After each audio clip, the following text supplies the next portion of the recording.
Hello everyone, मैं ब्रजेश यादव एक बार फिर से आप सभी का स्वागत करता हूं आपके अपने यूट्यूब चैनल सक्सेस अड्डा फॉर यू में। फ्रेंड्स, आज हम फिर से आपके साथ क्वेश्चंस की तीसरी सीरीज लेकर उपस्थित हैं, जिसमें हम लाइट से रिलेटेड कुछ और इम्पोर्टेंट क्वेश्चन को डिस्कस करेंगे।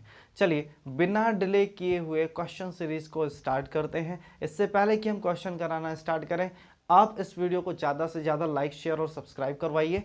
चलिए चलते हैं क्वेश्चन पर। पहला क्वेश्चन दिया गया है, निम्नलिखित में से किस विकिरण में ऊर्जा प्रति क्वांटम सर्वाधिक होती है। निम्नलिखित में से किस विकिरण में, किस रेडिएशन में ऊर्जा प्रति क्वांटम सर्वाधिक होती है, सबसे ज्यादा एनर्जी का कौन सा क्वांटम होता है। तो इसमें पूछा गया है, ऑप्शन दिया गया है ए 320 से 400 एनएम, दूसरा दिया गया है 200 से 280 एनएम, तीसरा दिया गया है 400 से 600 एनएम और चौथा दिया गया है नन ऑफ दिस। ठीक है, तो इसका राइट आंसर हो जाएगा ऑप्शन ए 320 से 400 एनएम। अब यह ऊर्जा प्रति क्वांटम होता क्या है, ऊर्जा प्रति क्वांटम होता क्या है। तो सन से जब लाइट का रेडिएशन होता है तो ये एनर्जी के तीन पार्ट में डिवाइड हो जाता है। पहली रेंज होती है आपकी 100 से 400 एनएम की, या इसी रेंज को हम नाम देते हैं 1000 से 4000 एंगस्ट्रॉम। ठीक है, और इस रेंज का नाम होता है पराबैंगनी किरण। ठीक, ये होती है पराबैंगनी किरण। इन्हें हम 1000 एंगस्ट्रॉम से 4000 एंगस्ट्रॉम के बीच में नोट करते हैं, या इन्हीं को जब हम नैनोमीटर में डिफाइन करते हैं तो 100 नैनोमीटर से 400 नैनोमीटर ले लिया जाता है। और इन्हीं के मध्य आती है ये रेंज 320 से 400 एनएम वाली, जिसमें सबसे ज़्यादा एनर्जी होती है। या ई प्रोपोर्शनल होता है आपका 1/लैम्डा के, जिसकी तरंग दैर्ध्य जितनी कम होगी उसकी ऊर्जा उतनी ही अधिक होगी। चलिए 4000 से फिर 7800 एंगस्ट्रॉम तक आपकी आती है प्रकाश की किरणें, जो दृश्य होती हैं, दृश्य प्रकाश। और फिर 7800 एंगस्ट्रॉम से लेकर के 10⁶ एंगस्ट्रॉम तक आपको मिलेगा अवरक्त।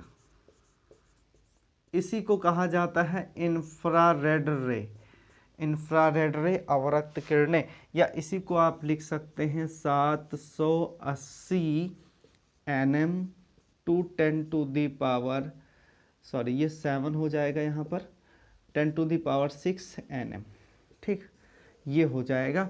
और यहाँ से इसको आप नोट डाउन कर सकते हैं 400 एनएम से 780 एनएम। तो ये मोस्ट इंपॉर्टेंट क्वेश्चन यहाँ से बनता है कि निम्नलिखित में से किस विकिरण में ऊर्जा प्रति क्वांटम सर्वाधिक होता है। तो उसका राइट आंसर हो जाएगा 320 से 400 एनएम। ठीक है, ये किस रेंज के बीच में आता है, 100 से 400 एनएम वाली रेंज के बीच में आता है। तो इसका राइट आंसर ये हो जाएगा। बाकी 400 से जो 600 है वो आपका आ जाएगा दृश्य प्रकाश में आ जाएगा, और 600 से जो ऊपर चला जाएगा वो आपका आता है अवरक्त किरणों में। ठीक है ना, तो ये था हमारा पहला क्वेश्चन, इसका राइट आंसर हो जाएगा ए। चलिए फटाफट आप लोग स्क्रीनशॉट ले लीजिए, चलते हैं नेक्स्ट क्वेश्चन की ओर। अगला क्वेश्चन दिया गया है, दृश्य प्रकाश की कौन सी तरंग सर्वाधिक सुग्राही होती है। दृश्य प्रकाश की कौन सी तरंग सर्वाधिक सुग्राही होती है, जिसको हम सुगमता से देख सकते हैं। ऑप्शन ए दिया गया है 4000 एंगस्ट्रॉम, ऑप्शन बी दिया गया है 5000 एंगस्ट्रॉम, ऑप्शन सी दिया गया है 5500 एंगस्ट्रॉम एंड ऑप्शन डी दिया गया है 6000 एंगस्ट्रॉम।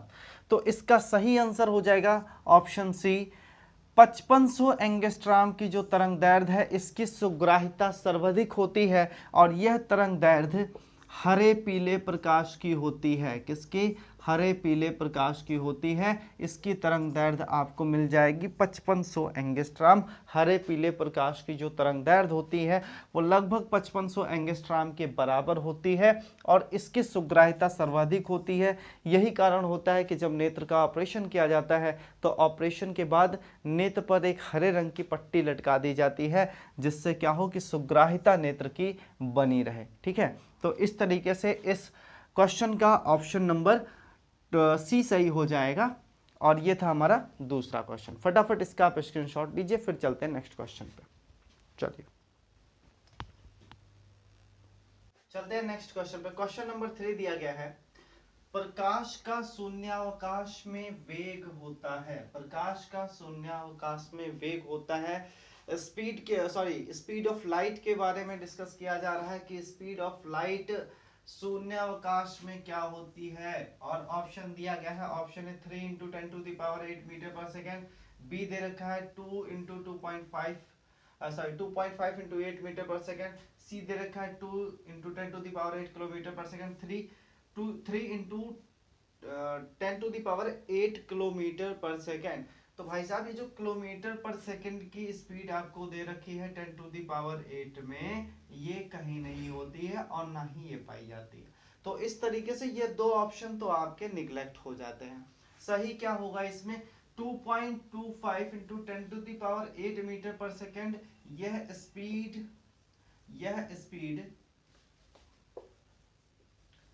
स्पीड होती है जल में, यह स्पीड जल में पाई जाती है प्रकाश की। तो शून्यावकाश की बात कर रहा है। शून्यावकाश का एक दूसरा शाब्दिक अर्थ होता है निर्वात। क्या होता है, निर्वात। तो यह निर्वात में स्पीड 3 इंटू 10⁸ मीटर पर सेकेंड होती है। ऑप्शन आपका ए सही हो जाएगा। निर्वात में प्रकाश की चाल सर्वाधिक होती है और कितनी होती है, 3 इंटू 10⁸। इससे मिलता जुलता एक और क्वेश्चन आता है कि प्रकाश की चाल सर्वाधिक कहाँ पाई जाती है, तो वह सर्वाधिक निर्वात में पाई जाती है। कितनी होती है, 3 इंटू 10⁸ मीटर पर सेकेंड हो जाती है। ठीक है, हाँ। तो इस क्वेश्चन का आप लोग स्क्रीनशॉट लीजिए। चलते हैं नेक्स्ट क्वेश्चन पर। अगला क्वेश्चन है, जब प्रकाश एक माध्यम से दूसरे माध्यम में प्रवेश करता है तो निम्न में कौन अपरिवर्तित रहता है। निम्न में कौन अपरिवर्तित रहता है, दिए गए में कौन सा अपरिवर्तित रहता है। ऑप्शन ए दिया गया है तीव्रता, बी दिया गया है तरंगदैर्घ्य, सी दिया गया है वेग और डी दिया गया है आवृत्ति। इनमें से आपको बताना है कौन सा अनचेंज रहता है, किसके मान में परिवर्तन नहीं होता। तो जब भी प्रकाश किसी एक माध्यम से दूसरे माध्यम में प्रवेश करेगा तो उसकी तरंगदैर्घ्य बदल जाएगी, है ना। अगर सरल से विरल माध्यम से सघन माध्यम में प्रवेश कर रहा है तो उसकी चाल कम हो जाएगी, वेलोसिटी कम हो जाएगी। ठीक है, इंटेंसिटी, तीव्रता वह भी कम हो जाएगी।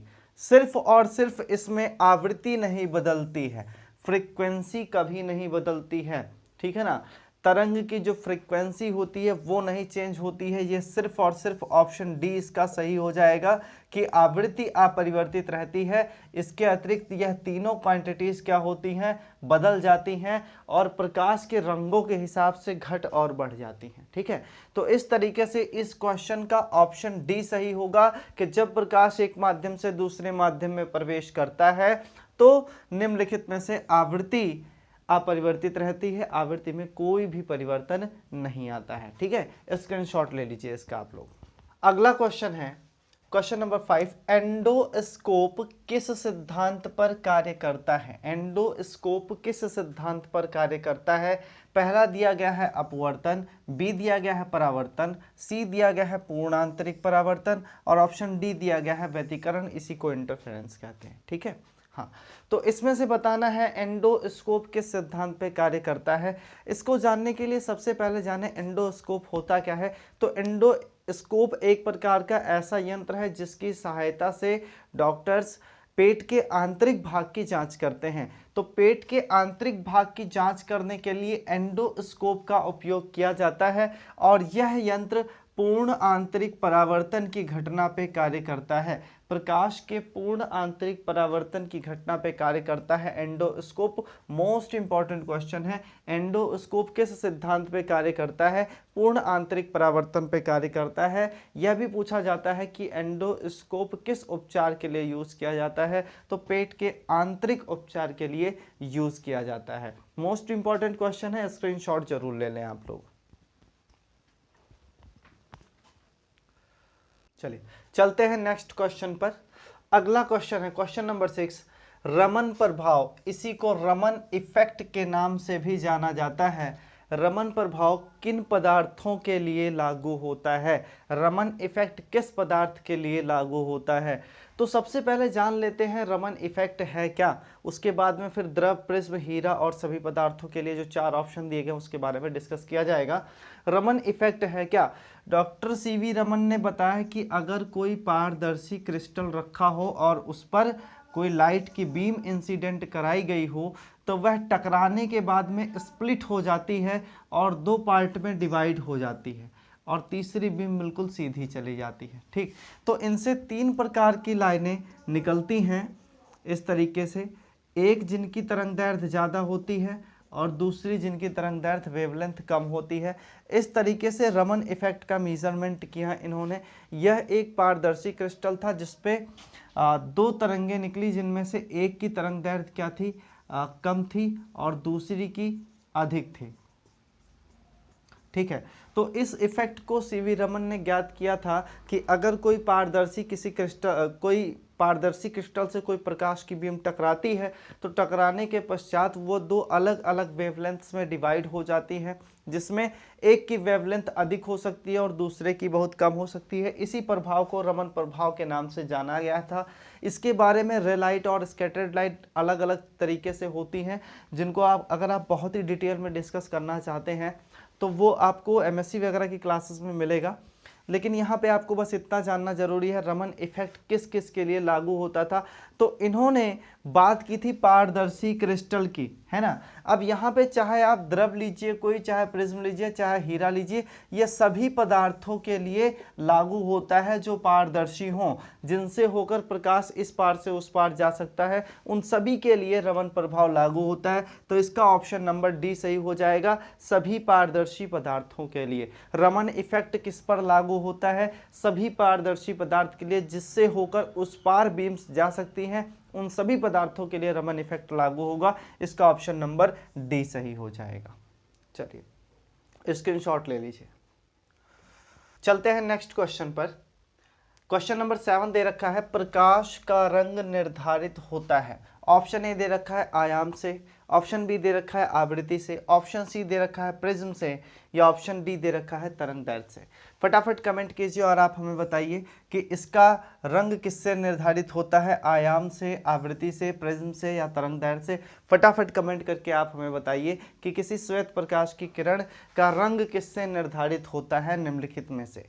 ठीक है, देखिए आप सभी के कमेंट हमें मिलते रहेंगे। आइए क्वेश्चन पे चलते हैं। तो प्रकाश के रंग का निर्धारण करने के लिए तरंगदैर्घ्य का यूज किया जाता है। जिस किरण की तरंगदैर्घ्य सबसे ज़्यादा होती है वह हमारा कौन सा कलर है, रेड है, और जिसकी सबसे कम होती है वह कौन सा है, वो आपका वायलेट है। ठीक है, या फिर इसी को हम क्या नाम देते हैं, बैगनी। ठीक, तो सबसे कम किसकी तरंगदैर्घ्य होती है, बैगनी की, और सबसे अधिक किसकी होती है, लाल रंग की। अगर बात कर ली जाए कि इनमें प्रकीर्णन किसका अधिक होता है, तो सर्वाधिक प्रकीर्णन होता है बैगनी का। प्रकीर्णन किसका अधिक होता है, प्रकीर्णन, तो प्रकीर्णन की बात करोगे तो बैगनी रंग का प्रकीर्णन मैक्सिमम होता है और लाल रंग का मिनिमम होता है। ये इसका राइट आंसर हो जाएगा।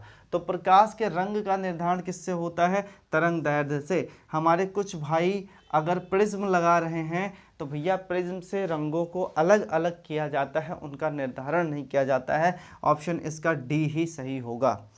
बहुत ही अच्छा क्वेश्चन है और सारे किसी न किसी एग्ज़ाम में पूछे गए क्वेश्चन हैं, इस लिहाज से ये सेशन बहुत ही इंपॉर्टेंट है। आप सभी इस सेशन में लास्ट तक बने रहें, बहुत ही मज़ा आने वाला है। फटाफट आप लोग कमेंट करते रहिए, बताते रहिए कैसे लग रही है हमारी क्लासेस। लेते हैं क्वेश्चन नंबर 8। सूर्य के प्रकाश के अदृश्य भाग द्वारा प्रकाश संश्लेषण किया जाता है। अब सूर्य के प्रकाश के 3 पार्ट, जैसे कि थोड़ी देर पहले मैंने ये भी आपको एक्सप्लेन किया है, जिनमें ऊपर का परावैंगनी हिस्सा पड़ जाता है, फिर आपका दृश्य प्रकाश आता है और फिर अवरक्त प्रकाश। तो उसमें जो अदृश्य हिस्सा है, कहने का मतलब कि 4000 एंगस्ट्रॉम से कम का जो पार्ट है, इसके द्वारा किसका प्रकाश संश्लेषण किया जाता है, किन जीवों का प्रकाश संश्लेषण किया जाता है, क्योंकि इनकी ऊर्जा सर्वाधिक होती है इसीलिए इनमें इनके द्वारा समुद्र में जो लगभग 8000 फीट की गहराई में बैक्टीरिया पाए जाते हैं उनका संश्लेषण किया जाता है। इन सभी में ऑप्शन सी आपका जो बैक्टीरिया दिया गया है यह आपका सही होगा। वृक्षों द्वारा दृश्य प्रकाश का संश्लेषण किया जाता है।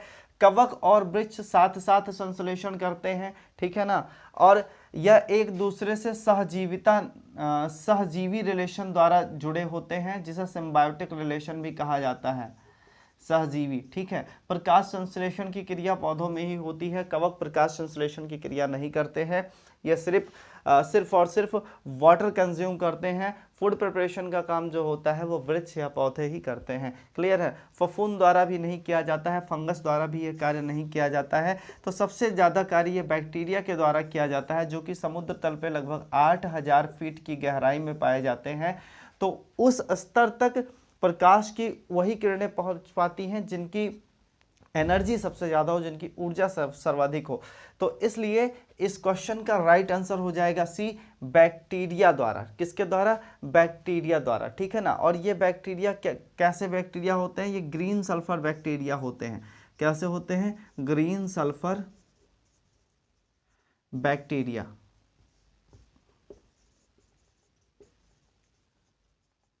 तो ग्रीन सल्फर बैक्टीरिया ये समुद्र की तली में लगभग पाए जाते हैं। तो उनके द्वारा जो प्रकाश संश्लेषण का कार्य होता है वो प्रकाश के अदृश्य भाग द्वारा किया जाता है, ठीक है। इस तरीके से ऑप्शन इसका सी सही हो जाएगा। मोस्ट इंपॉर्टेंट क्वेश्चंस की ये सीरीज है, फटाफट इनका स्क्रीनशॉट लीजिए। चलते हैं नेक्स्ट क्वेश्चन पर। अगला क्वेश्चन है क्वेश्चन नंबर 9। गाड़ियों की हेडलाइट में कौन सा दर्पण उपयोग में लाया जाता है? गाड़ियों की हेडलाइट्स में कौन सा दर्पण उपयोग में लाया जाता है? तो ऑप्शन नंबर ए दिया गया है आपको उत्तल दर्पण, बी दिया गया है अवतल दर्पण, सी दिया गया है समतल दर्पण और डी दिया गया है नन ऑफ दीस। फटाफट कमेंट करके बताइए इसका राइट आंसर क्या होगा। आप लोगों के कमेंट का हमें इंतजार रहेगा। फटाफट आप लोग कमेंट करें और ये बताना ना भूलें कि आज का सेशन आपको कैसा लग रहा है। उम्मीद करता हूँ बहुत ही मेहनत के साथ बनाया गया ये सेशन आपके लिए बहुत ही ज़्यादा उपयोगी होगा।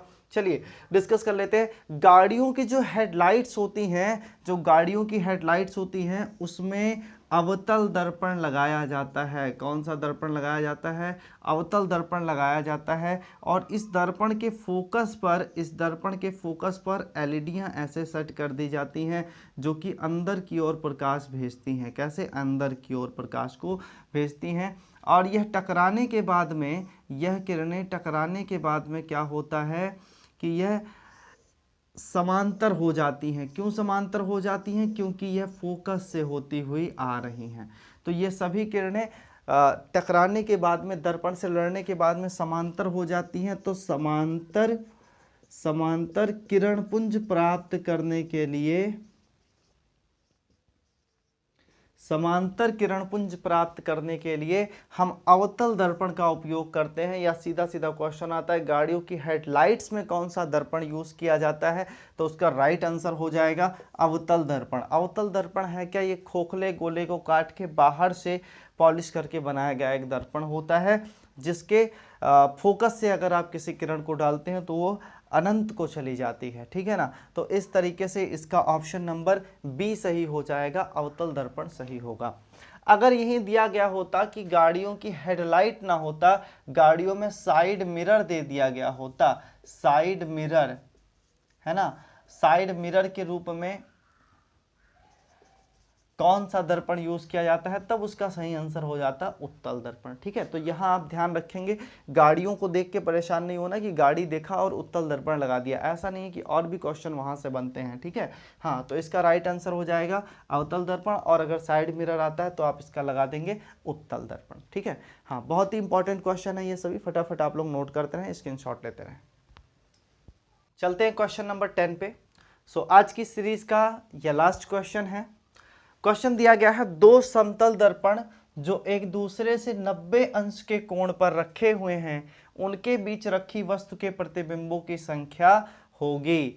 दो दर्पण जो एक दूसरे से 90 डिग्री का एंगल बनाते हुए रखे गए हैं, उनके बीच में अगर कोई वस्तु रख दी जाए तो उसके बनने वाले प्रतिबिंब की संख्या कितनी होगी, यह पूछा जा रहा है आपसे। ऑप्शन ए दे दिया गया है 2, ऑप्शन बी दिया गया है 3, सी दिया गया है 4 और डी दिया गया है इनफाइनाइट। ठीक है, तो इसका सही उत्तर क्या होगा? देखिए, इसका फॉर्मूला होता है प्रतिबिंबों की संख्या, प्रतिबिंब की संख्या बराबर 360 अपॉन थीटा माइनस 1।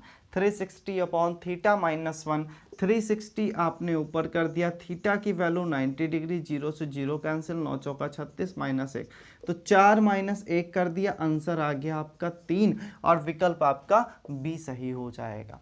विकल्प क्या सही हो जाएगा? बी सही हो जाएगा। इस तरीके से बनने वाले प्रतिबिंब की संख्या कितनी हो जाएगी? 3 हो जाएगी। क्लियर है? समझ में आया? इसी फॉर्मूले पे रख के आपसे कोई भी प्रतिबिंब पूछा जाए, कह दिया जाए दोनों एक दूसरे के समांतर रखे हुए हैं, तो आपको पता होना चाहिए जब समांतर होंगे तो उनके बीच में थीटा की वैल्यू 0 डिग्री हो जाएगी, है ना। और जब आप इसको 0 से डिवाइड करेंगे तो 360 अपान 0 जो है ये इनफाइनाइट को टेंड्स कर जाएगा। तो जब दो समतल दर्पण एक दूसरे से समांतर रखे होंगे तो उनके द्वारा बनने वाले प्रतिबिंब की संख्या इनफाइनाइट हो जाएगी। ठीक है, जब दोनों एक दूसरे से 180 डिग्री का कोण बनाते हुए रखे जाएं तो उस जगह क्या कंडीशन होगी? आप क्या करेंगे? 360 को 180 से डिवाइड करेंगे, 2 आएगा और 2 से 1 घटा देंगे तो आंसर आ जाएगा 1। तो उस तरीके से प्रतिबिंब के बनने की संख्या कितनी होगी? 1 होगी। तो इस तरीके से आप इस फॉर्मूले से आप कोई भी एंगल दिया गया हो तो उससे बनने वाले प्रतिबिंब की संख्या को आराम से कैलकुलेट कर सकते हैं। ये सब के सब बहुत ही मोस्ट इंपॉर्टेंट क्वेश्चन है और जो किसी ना किसी एग्जाम में पूछे गए हैं, एनटीपीसी ग्रुप डी कहीं ना कहीं किसी ना किसी ईयर में जरूर पूछे गए हैं। तो मोस्ट इंपॉर्टेंट क्वेश्चन और मोस्ट इंपॉर्टेंट फैक्ट के साथ आज की ये क्वेश्चन सीरीज मैं यहीं स्टॉप कर रहा हूँ। आप सभी को दिवाली की हार्दिक शुभकामनाएं। आप सभी खूब मिठाइयाँ खाइए और इको फ्रेंडली दिवाली मनाइए, अपनों में प्यार बांटिए और हमसे जुड़े रहिए। इन्हीं सब शुभ संदेशों के साथ में आप सभी से विदा लेना चाहते हैं। फिर मिलेंगे अगली क्लास में दिवाली के बाद। तब तक आप सभी अपने अपने घरों में स्वस्थ व्यस्त और मस्त रहें, हंसते रहें और हंसाते रहें, अपना और अपनों का ख्याल रखें। जय हिंद।